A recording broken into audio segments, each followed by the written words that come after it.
I'm Madeleine Harvey, and thank you so much for hanging out with me today. In today's lesson, we're going to be talking about how you can create a much bigger, much fuller sound, but with very little effort. So if you like today's video, please be sure to give it a thumbs up or click that subscribe button below. I would love to see you here more often. The video that you're about to see was taken as a clip from a live voice lesson that was shot earlier today. If you want to watch the entire voice lesson and participate in some of the exercises, well then just click that join button below and become a member of this channel.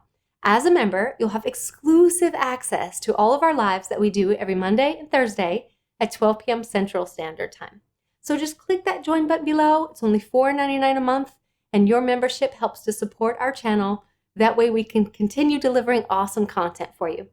You ready to get started? Here we go.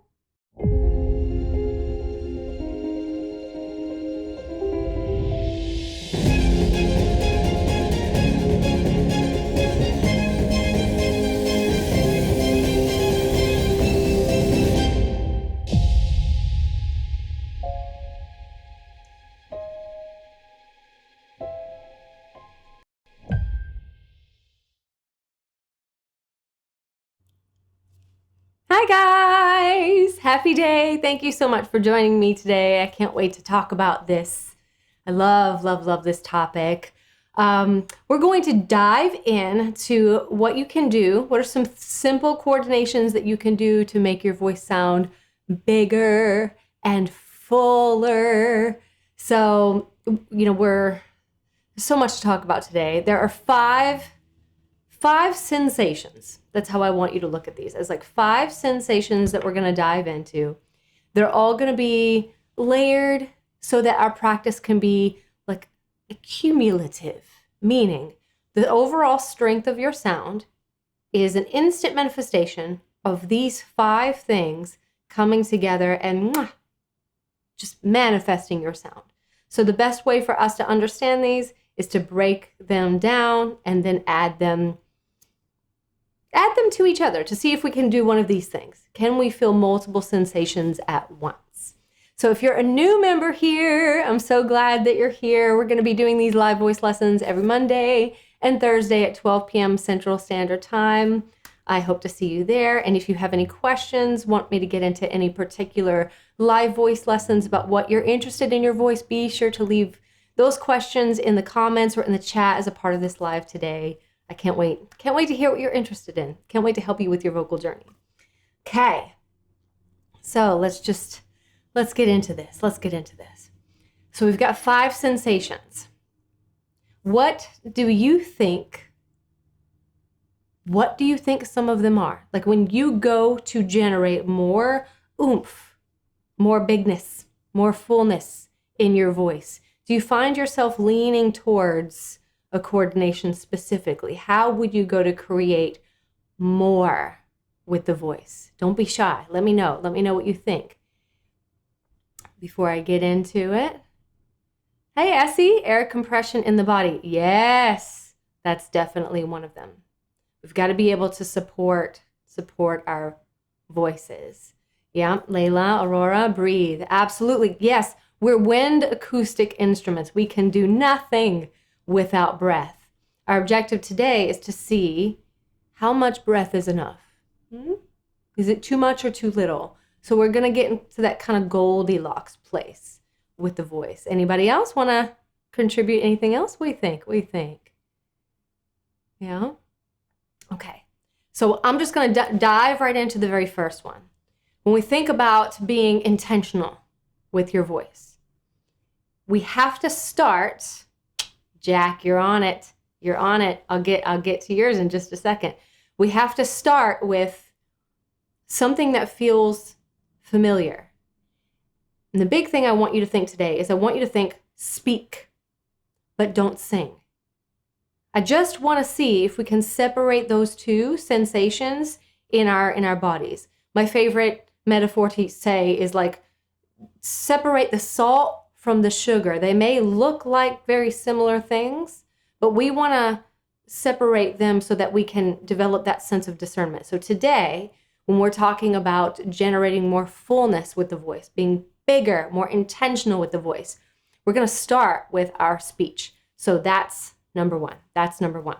We're going to make this relatively simple. That way we can stick with our sensations on what we're doing rather than how we're doing it. We're just going to apply that. So if I gave you a sound like ga, G-A-H, it's one of my favorite sounds to play with. And our intention was to be a little bit more speech-like with our voice. How might you say that? Like in a nice, obvious sound. You'd probably kind of grunt it out like, ga. And you'd be right. And that's exactly the sensation we're aiming for. So let's be a little obnoxious for a minute and just play with our speech. Ga.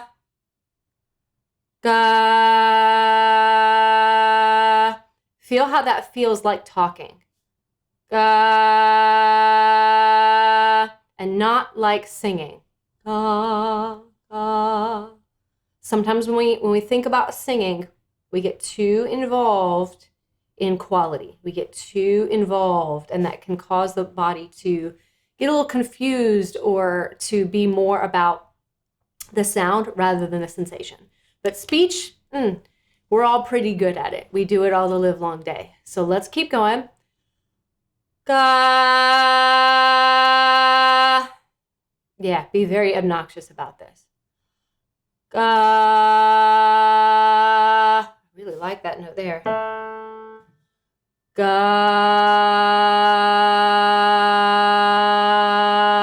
Yeah. Ga. Yeah. Feel how I'm not trying to protect the sound. I'm not trying to perfect the sound. I'm just sort of, ga. I'm talking it out. Yeah. So let's start right there. We're going to explore G-A-H. G helps close the chords, and it also has a tiny little bit of dip in that larynx. So even though our objective is to talk it out, it positions our voice in the best physical, technical place for some good sound. So we're just going to ga at each other, which kind of feels like grunting. Ga. Ga. We're going to ga at each other from G to G. Now this is primarily a space that we all know as the chest voice. We're going to really anchor our stance in the chest voice today and see if we can open that bad boy up. So let's try this together. Here we go. Ga.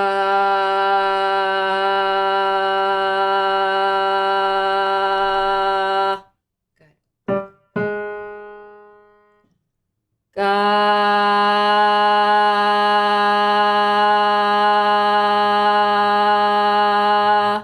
Yeah.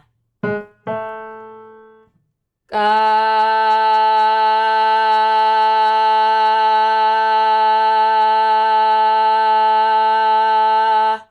Yeah. Sometimes what helps me is to take an attitude, like an attitude about it. Ga. Because I find that when we're like that, we're very intentional with our voice. Very, very intentional with our voice. So have that kind of ga intention to communicate. Let's try that A again. Ga.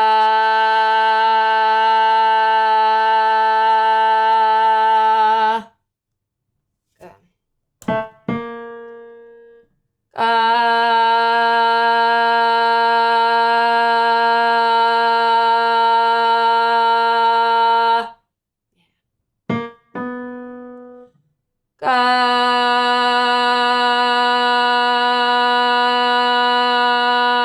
Nice and lazy about it. Good.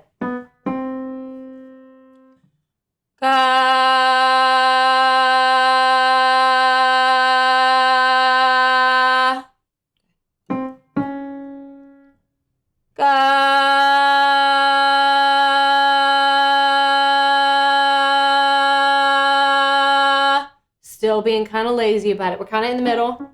We're almost there. We're in the middle.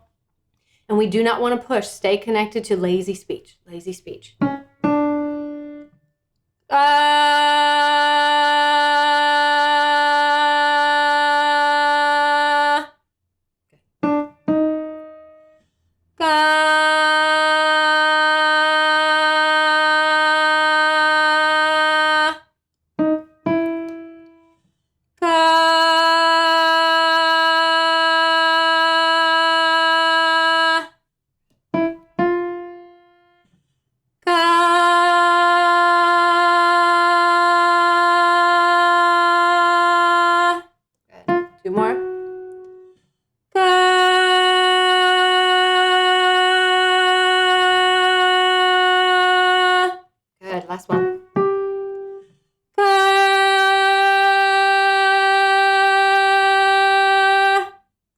Very, very good. Now this is kind of the mother sensation. This is the rock that we will build the whole openness upon.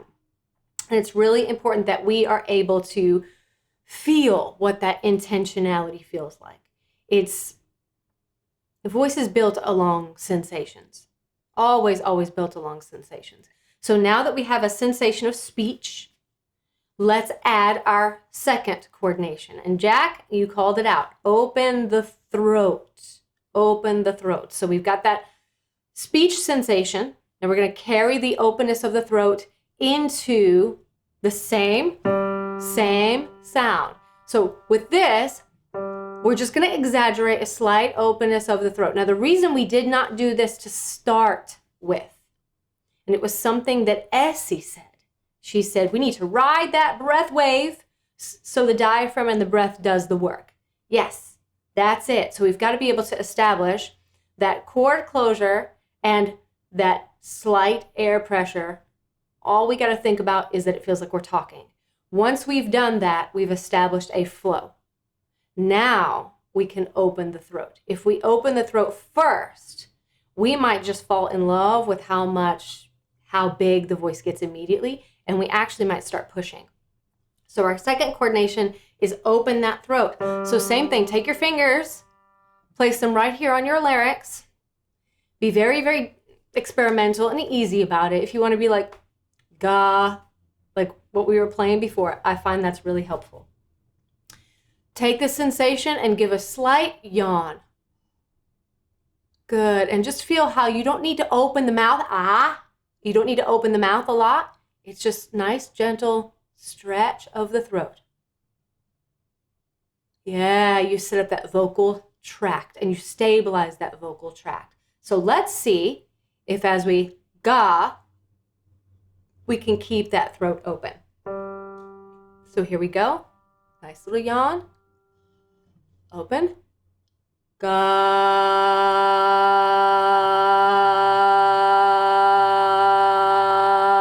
Still be very playful about it. Open. Ga.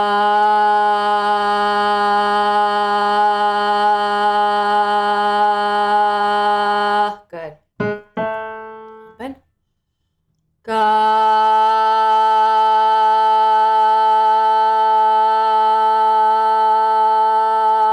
Good. Now we're also not super over exaggerating the voice. We're not going go. We're not trying to push on anything. So if you feel that go, there's fog in your sound or it sounds muddy, your tongue is pushing down on the larynx a little bit too much. So it's a nice little yawn. Hold it open. Talk. Ga.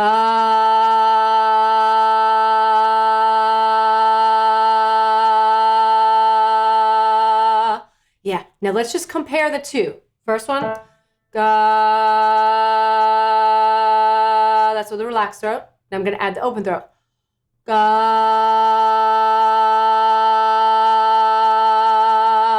Good. Now that's really going to manifest on those mid to higher notes. It's going to be, it's going to be so good. Open the throat.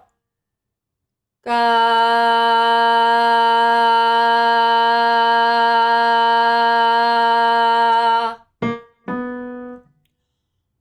Ga.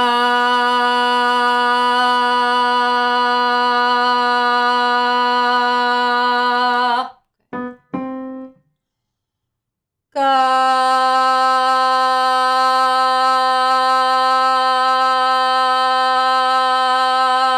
Now that feels really nice.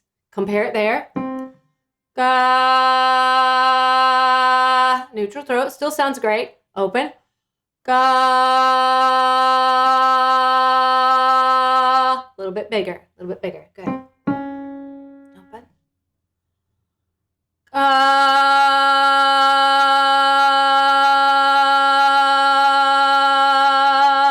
lot more open.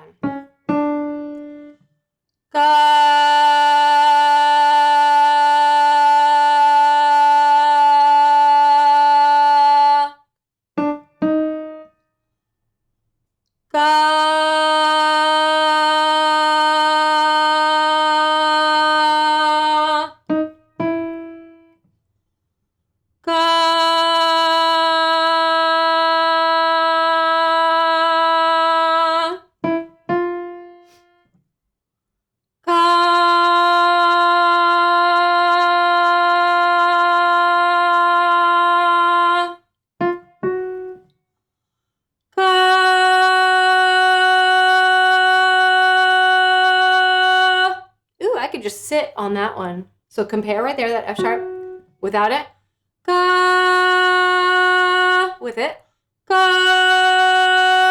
That's a good comparison. That's a really good comparison. Let's try that G. Open. Ga.